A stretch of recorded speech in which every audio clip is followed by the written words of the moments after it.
Welcome to the Right Corner YouTube channel. If it's your first time tuning in, please subscribe.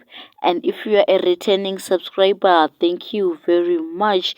Women Affairs Community Small and Medium Enterprises Development Minister Monica Muchangwa said that she is going through a lot in life following the recent arrest of her son Neville on allegations of money laundering and illegally dealing in foreign currency. Furthermore, Muchangwa's husband Christopher was fired from cabinet by President Emmerson Mnangagwa early this year.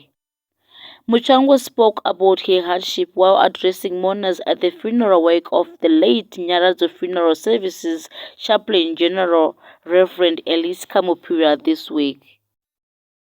Business Times reported sources as saying Muchangwa broke down when she visited Neville in remand prison and openly castigated unnamed individuals in government whom she accused of targeting her family.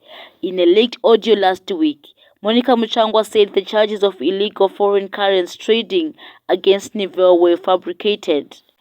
Chris was the Minister of War Veterans Affairs chairman for the War Veterans Association and ZANU-PF spokesman. At the same time, his wife was the Women Affairs Minister, making them one of the most powerful couples in Zimbabwe politics. Their son Neville was arrested on Wednesday last week together with Elias Majachani and Sibalashe Tishingana and are facing charges of dealing in foreign currency, trading in cash and money laundering.